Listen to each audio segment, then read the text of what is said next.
Assalamualaikum warahmatullahi wabarakatuh.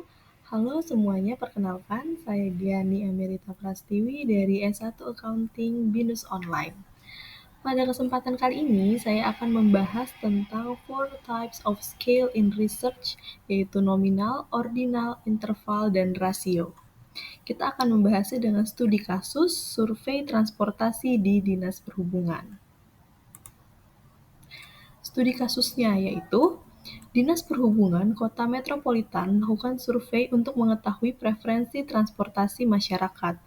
Variabel yang ditanyakan mencakup jenis transportasi utama, peringkat kenyamanan mode transportasi, skor kepuasan dari 1 sampai 10, serta pengeluaran bulanan untuk transportasi. Selanjutnya, yang akan kita bahas adalah pertama, identifikasi skala. Satu, jenis transportasi utama adalah skala nominal karena merupakan kategori tanpa urutan. Misalnya, transportasi utama mereka mobil, atau motor, atau bus tanpa ada urutan atau ada makna kuantitatif. Kedua, untuk peringkat kenyamanan adalah skala ordinal, karena responden akan diminta menyusun urutan dari yang menurut mereka paling nyaman ke paling tidak nyaman. Ada peringkat, tetapi jarak antar posisi tidak dapat diukur secara pasti. Ketiga, skor kepuasan 1-10 adalah skala interval, karena menunjukkan peringkat kepuasan menurut responden dengan jarak yang sama antar skor. Namun, 0 bukanlah 0 yang absolut, melainkan hanya titik pada skala. Keempat, pengeluaran bulanan untuk transportasi merupakan skala rasio, karena datanya numerik dengan 0 yang absolut, artinya 0 tidak ada pengeluaran, sedangkan perbandingannya juga bisa diproporsional. Misalnya, ada satu responden yang menjawab pengeluaran per bulannya 1 juta untuk transportasi, sedangkan responden lain menjawab pengeluarannya 2 juta. Berarti bisa dikatakan bahwa responden kedua memiliki pengeluaran 2 kali lipat dari responden pertama. Selanjutnya, pentingnya memahami skala. Kenapa penting memahami perbedaan antar skala? Memahami jenis skala data sangat penting, karena setiap skala mempunyai aturan analisis yang berbeda. Pertama, skala data menentukan metode analisis yang bisa digunakan. Misalnya, data nominal hanya bisa dihitung frekuensi atau presentase, sedangkan data rasio bisa digunakan untuk menghitung rata-rata, standar deviasi, bahkan bisa dihitung dengan regresi.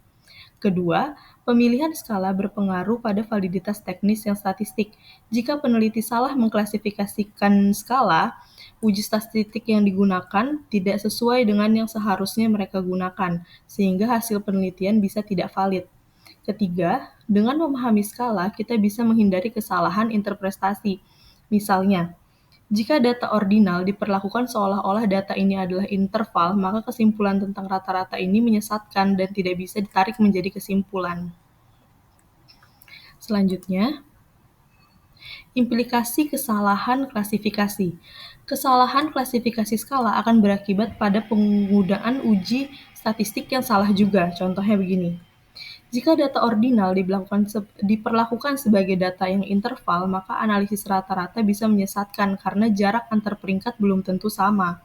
Atau, jika data rasio salah diperlakukan sebagai data nominal, potensi analisis kuantitatif yang lebih kaya menjadi hilang. Akibatnya, validitas dari kesimpulan penelitian pun ikut terganggu.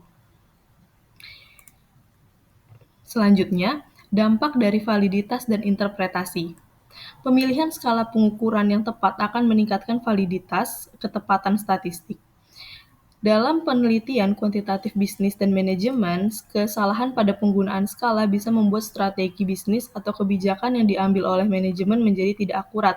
Misalnya, jika kepuasan pelanggan diperlakukan sebagai data ordinal padahal sebaiknya adalah data interval, maka hasil penelitian tren kepuasan bisa menjadi kurang tajam untuk manajemen.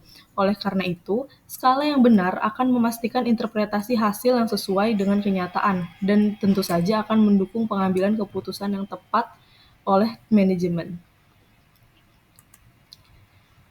Baik, pada kesimpulan, Skala pengukuran adalah fondasi dari penelitian kuantitatif. Dengan memahami perbedaan antara skala nominal, ordinal, interval, dan rasio, peneliti dapat menghasilkan analisis yang lebih valid dan mendukung pengambilan keputusan yang tepat. Sekian itu saja yang saya sampaikan pada kesempatan kali ini. Terima kasih.